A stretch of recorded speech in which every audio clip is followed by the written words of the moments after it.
for listening to Uncle Sam's Soccer Podcast, keeping you up to date with the latest in American soccer. And don't forget to subscribe.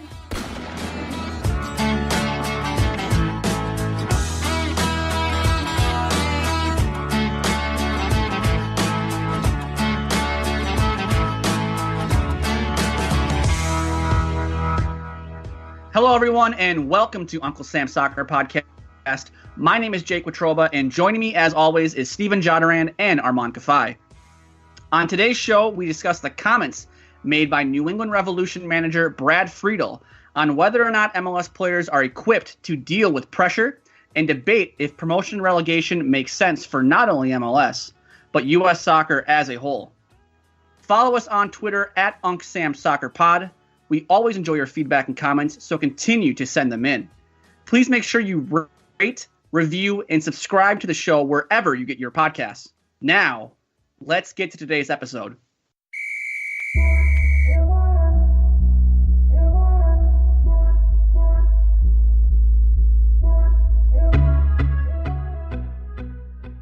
Fellas, how you guys doing? Oh, doing wunderbar, Jake. How are you doing? What the hell does wunderbar mean? What is that? Yeah, what is that? What is wunderbar? What word in the English dictionary sounds like wunderbar? Wonder Kid? Oh my god. Wonderful? Wonderful. Jake, you... Well, at Jake Watroba, everybody just go. I don't even know what just language. What language is that? German.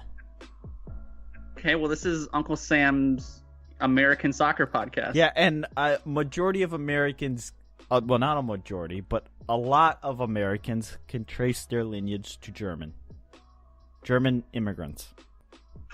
Like our guest on our previous show, Jermaine Jones. Yeah. Make sure you listen to that interview. But he's full on German American. It's a little different from, your grandparents. All right, I'll let it slide. Armand, how you doing? You're in a library. What's going on with that? Yeah, dude, I'm in a library. I was doing some work around UTD, but you always have to record the pod, so I'm here. I'm thriving. A little bit more quiet because, I'm in a library, but you know how it is. That's how we do. Yeah, and you're also being arrested currently because your take on Minnesota United is just flat out wrong. Look, man, I bought the hype from all the other MLS beat writers. They're like, Loons are going to be amazing, blah, blah, blah. Yeah, BS. I hate y'all. This is why Armand took the cheese. Yep, I took it. I was like, they're gonna be spooky. Ozzy Alonso, Kevin Molino, and then they lose to the downward spiraling Revs. Wow, that was a terrible game. I watched all of it too. Oh my god. I did too. And as a matter of fact, that second half was pretty tough to watch. Vito Manone, man, come on. How do you pay TAM for a keeper that just flails his arms like that? Come on. This ain't that cheap. Well, let's talk about the Revs a little bit. Armand, you've alluded to it. They are a dumpster fire of sorts right now. And they won yesterday against Minnesota United 2-1. But Steven, Brad Friedel had some very interesting comments earlier this week as we got closer to their match against the Loons about the pressures or lack thereof players in MLS face. Yeah, well, I mean, I think the big quote that sticks out in the Boston Globe is the mentality of a player in this league. A lot of the players, when they lose, it doesn't hurt enough. There's not relegation. They don't get fined. They don't have fans waiting by their cars. They don't have people beating them up. They don't have the pressure they have in other leagues. And Armand, you and I have been saying this for as long as we've been doing this podcast. That there's no pressure on these guys? Yeah.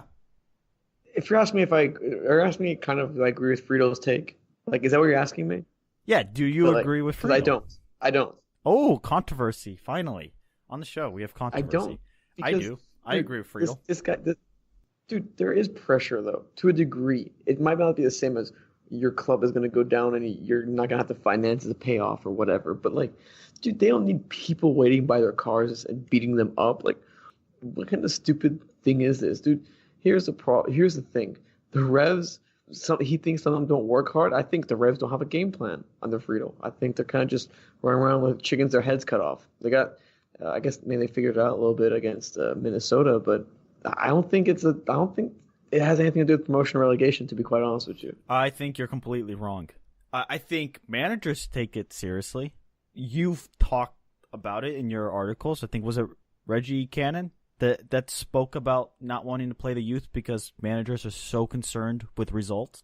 But I do think in large part, Friedel isn't necessarily wrong here. There's simply not enough pressure from let's just begin it with the fans. Do you think fans walk away from FC Dallas when they lose, Armand, and they're pissed? Jake, when the Loons lose, are fans genuinely pissed to the point where I know you've done this personally, but to the point where these fans are screaming and shouting, Lagos out, Dan Hunt out, Kraft out, Friedel out, whoever it may be, Heath out. Is there a large enough contingency of fans to put the pressure on the club? Because, yeah, maybe there's a select few loud supporters. But generally speaking, I don't think that people go home pissed like you do in other leagues. Yes and no. Like you said, there are small factions of the fan base that are very loud and vocal about their thoughts and opinions of the club, the front office, the head coach. But for the most part, I almost see, especially when going to games, it's almost just like it's an event. It's just something people do. People are just there. They're there to hang out, almost like a baseball game. I mean, I'm sure you two have been to baseball games. You might not really care what's going on. You're just there. You're hanging out with your friends or whoever. You're drinking beers, walking around. You're not really there to watch what's going on.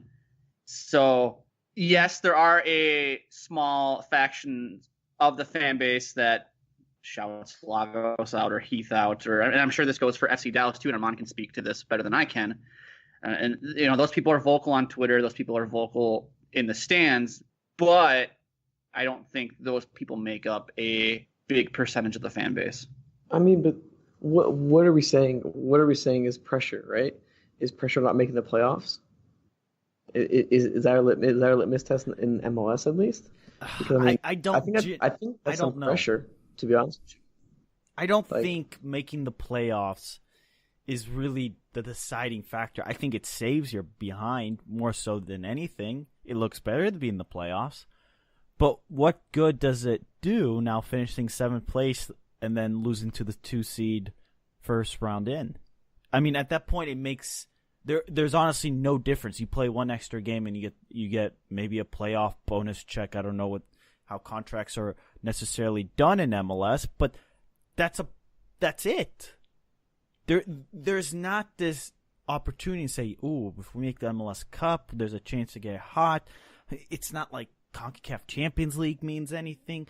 I get Brad Friedel's point because he's also with the Revs. And I think, Armand, you're right. Under the Revs, what direction does Friedel have? None. I still don't quite necessarily understand the hire by the Revolution, but come on, guys. Robert Kraft, the Kraft ownership group, has not done well for the Revolution. Yes, I get it. The Revolution have gone to 5 MLS Cups. They've lost every single one. They have one U.S. Open Cup victory in 2007. But generally speaking, in U.S. soccer, what excites fans? There's no CONCACAF Champions League for players to play and get their butts into that competition and make it look better. There is a structure within MLS that says, you know what, mediocrity is not the worst thing. It's okay if we suck. But I mean, it's okay if it sucks. I mean, why would you get a guy like we saw Jason Kreis get fired last year? We saw Ziggy Schmidt resign, which I mean, honestly, it could have been a firing. We're not sure. God rest his soul. We saw the Earthquakes coach get fired. We saw Carl Robinson get fired.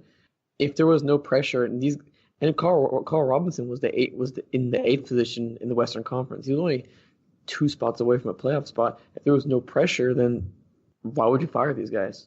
Wouldn't you say, oh, let's just go back and we'll just wait another year? I still think there is some sort of pressure. I just feel like what Friedel is attempting to do is motivate his players, but also remove a little bit of the pressure off of him because he's feeling the heat a little bit. You obviously don't get good results. I mean, your first result against Dallas is pretty good. A lot of them have been pretty bad. That result against Cincinnati was embarrassing. To be quite honest with you, if you're a Revolution fan, you go through that and you're like, the FCC side that's with international breaks depleted, and they beat a full strength Rev side. Like, yikes! I think that was part of his ploy of he wants to remove the pressure off him because I think he knew how bad of a result that was. But I mean, going back to the whole pressure and promotion relegation, I just want to say I just feel like the playoffs are like a solid litmus test. And sure, 54% of the league makes it at this point. But what about the other teams? The other teams that don't make it, all of a sudden you got eyes looking at you like, am I good enough? Will I be here next year? I'm just saying I think there is some sort of pressure, but obviously not the magnitude of your club is going to go down and they can't pay the expenses and they might go down to like administration at some point, like not that level. I agree with Armand. There is some pressure. I think that we use promotion relegation as this end-all, be-all thing to say, look, these players don't know what it's like to play with their backs against the wall. Correct me if I'm wrong here, Armand and Steven, maybe you know this as well, but aren't most player contracts in MLS kind of like a one-on-one type deal like they have, like some NBA players might sign where the club can pick it up? Yep. A lot of them are. I mean, like draft picks don't even have their contracts guaranteed.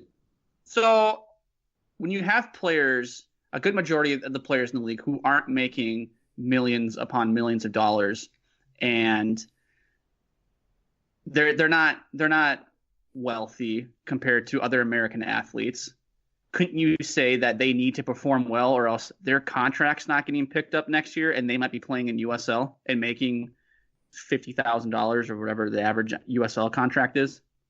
No, I mean, you're not wrong, Jake. I think that's a fair point. But the problem is, have we seen it? Do we see players go 100% every game? I don't think so. But you can say that in any sport, though. Right, but think about it. In any sport here in America, LeBron James is sitting out the remaining part of the Lakers season. Why? Correct. Why? Because he suffered a really bad groin injury and they didn't perform well when he was out, and now they're out of the playoffs. So what's the point of what's the point? LeBron James? So exactly. So the mentality there is like, well, what's the point? We're not gaining anything from playing. I think players look at it the same way. I'll take tonight off. 3 points. We're in the 5th seed in the standings. No chance of catching the 4th seed. I don't think you can go. I get it. Not every player is going 100%, 100.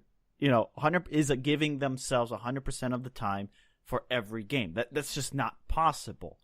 But if you were to give max effort, or do we genuinely see players give max effort? And I think that's a fair criticism to be airing out there. Now, I do want to piggyback off of something Armand said, and I do think this is Brad Friedel making excuses for the lackluster performances of the Revolution. I think his point makes sense in the offseason, but this is a ton of excuse blaming right here. This is poor coaching. I think this is something he should say internally. This, guys, I think Brad Friedel is looking like the door's going to hit his ass on the way out shortly. I mean, the big thing with it is usually as a coach, you like kind of defend your players, but you kind of go after them like, in private, right? Like you said, Steven, like kind of like, like, okay, it's on me. Like we had a bad game. It's on me. But, in private, I might say, hey, you guys need to step it up. Like we can't have results like this. This is not good enough.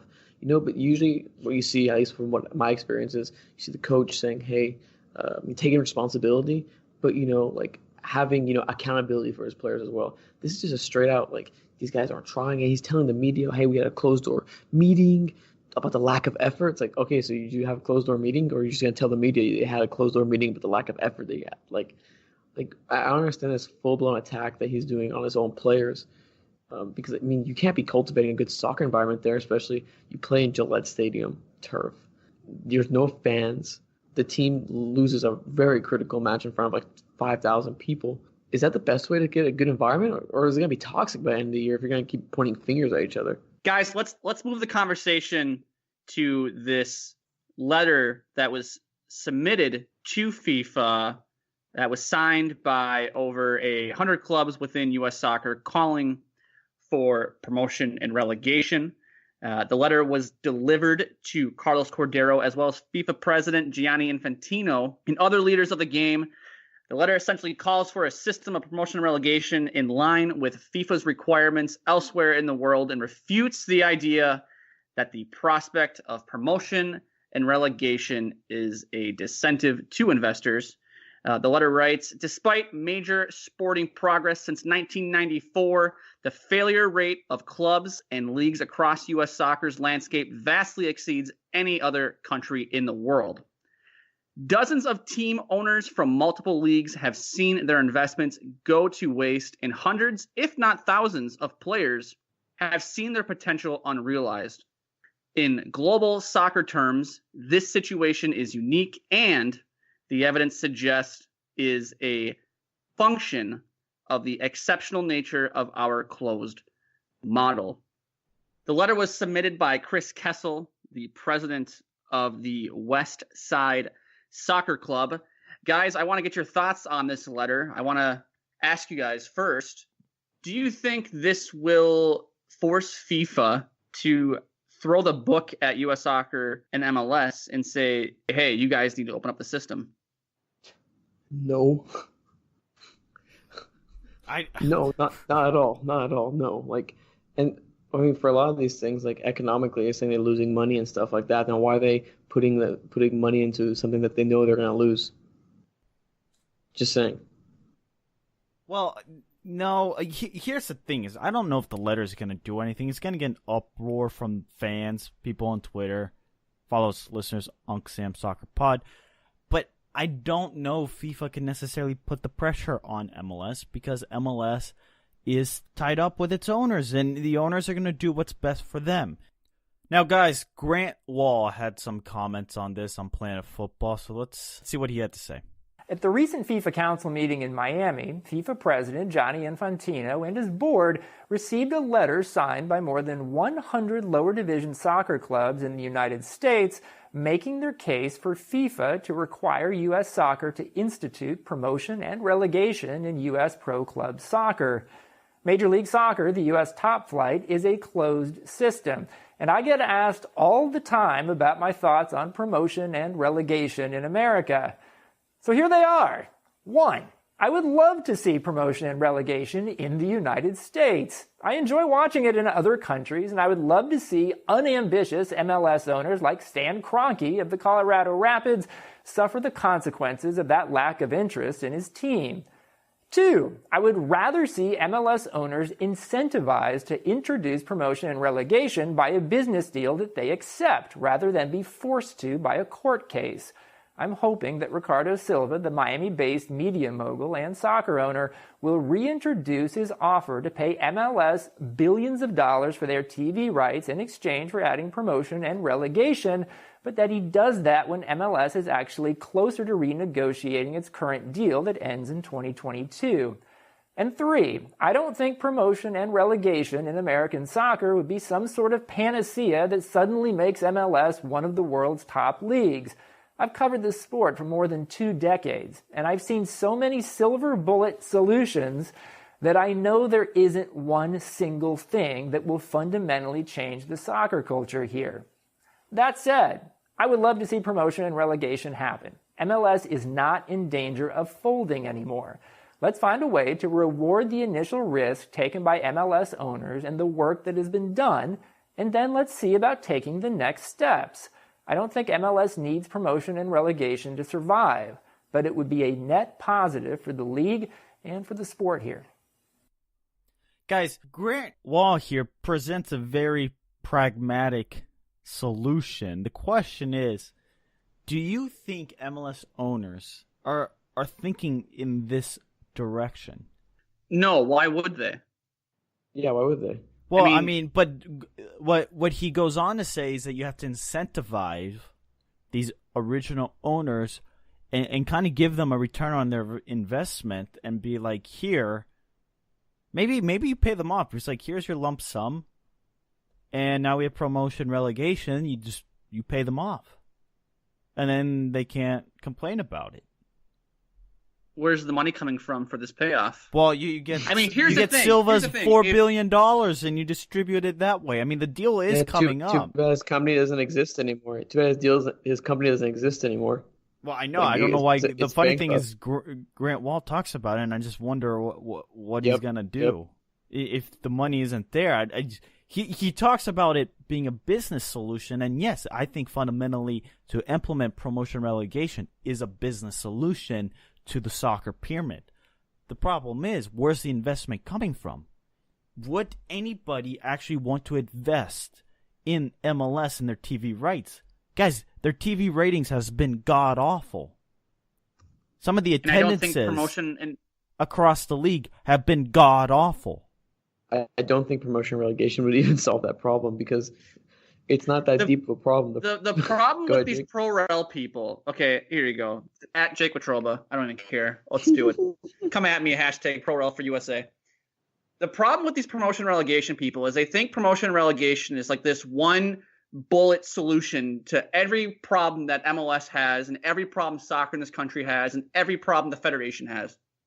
Promotion relegation is not going to magically make 3 million people or however many million people tune in to a Sunday night game between RSL and San Jose. I'm sorry. And especially if these two teams were, quote unquote, in a relegation battle.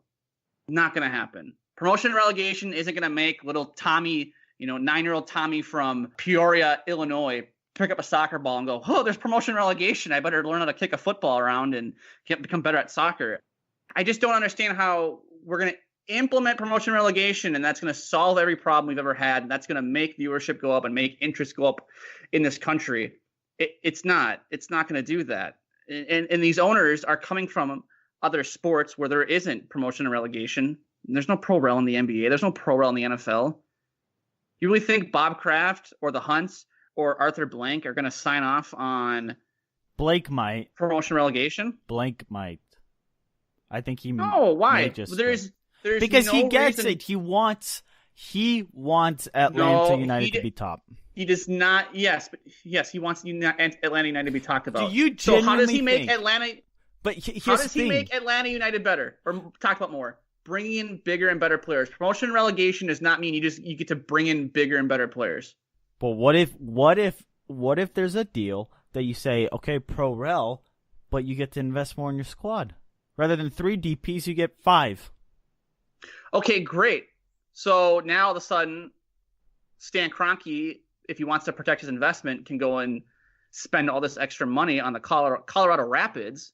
And now all of a sudden, I have more competition to compete with. And if, God forbid, 2 or 3 of my DPs get hurt, and now I'm in a relegation battle, like how does that on a business standpoint make sense for any of these investors? And I get it. I'm sticking up for the billionaire owners, whatever.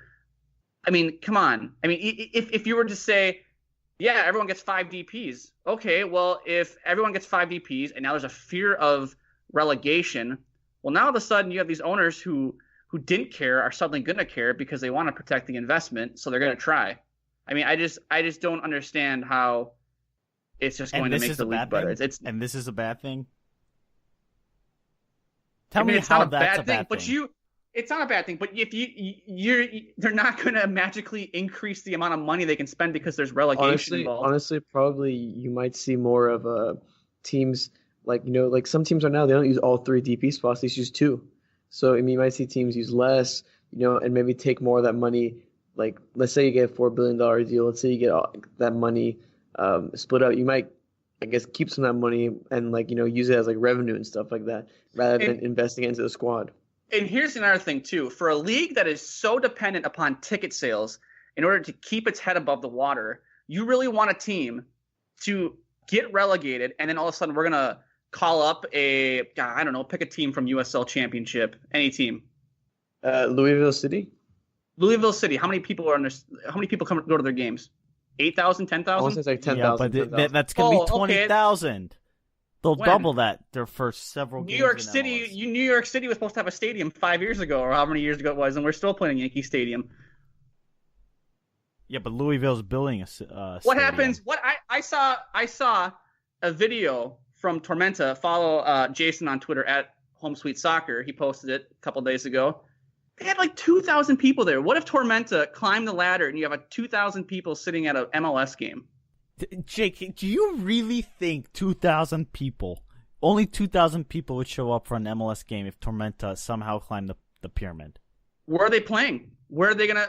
Did you watch the videos? It was Yes. literally a small high school football stadium is what the equivalent of what they're playing on. They had one stand and they had people standing on the sidelines, like around the field. Jake, Like, I get it. I get it. Promotion and time. relegation's fun. It's fun to watch a relegation battle. I'm not saying I hate promotion and relegation, but no one wants to look at it on the business standpoint of anything because I don't know why. I don't know why no one why everyone just thinks, oh, this can just work. No big deal. No big deal. Let's just do it. Let's implement it. Whatever. If your team goes down, no one cares. It'll be fine. Like, we live in a country where these minor league teams in any sport really don't get supported. So you all of a sudden think that if the Chicago Fire got relegated, which they probably would because they're terrible, if they got relegated, that all of a sudden the city of Chicago or the people in that area would give a damn about them? No, they'd go under in like 3 years. Well, no one would give a rat's ass. You know what? Let's see it happen. Let's see. But hey, what Kingston would Stockade, happen. let's get them in the MLS. Kingston Stockade, they'd look great in MLS. They would. I don't see a Yeah. problem with that. Let's get them up here. Let's do it. I do want to talk about MLS attendance for the last 30 seconds here because we brought it up, and I looked up the numbers as you were ranting on, and there's an interesting trend. See if you can follow this with me, guys. And I know March 31st, it has not been good weather. Okay, fine. Check back in 3 months. We'll see it. I doubt the numbers change that much, but Chicago Fire, average of 10,537. Colorado Rapids, average of 11,800. New England Revolution, average of 12,207. They've all played 2 games so far at their home stadium. Columbus Crew, 13,809. Houston Dynamo, 14,326. FC Dallas, 15,354. New York Red Bulls, 15,365. Philadelphia Union, 15,817. And then we get into DC United, and this numbers start to around 17,000. But guys, this list of the Fire, the Rapids, the Revolution, the Crew, the Dynamo, FC Dallas, and New York Red Bulls are all, apart from one club, what? Terrible. Awful. Yeah, you guys are wrong. Originals. Houston Dynamo, non-original team. But to no surprise here, these clubs are struggling with their attendance. I know. And you know what make it better? Promotion relegation. Yeah, No, having down go play the it's- championship. I don't know. I mean, it's an interesting number to follow. I get it. March 31st, the weather has not been nice in some of these cities. But it's a cause of concern. Cause of concern. Listeners, give us a follow. Uncle Sam Soccer Pod. Give us your thoughts. Promotion relegation. Give a shout out to Armand Kafai, who is in the library at Armand Kafai. At Jake Watroba. Promotion relegation is stupid, according to Jake Watroba. And follow me. I did not say that. Yes, you I did. love promotion relegation. At Steven Joderand. And until tomorrow.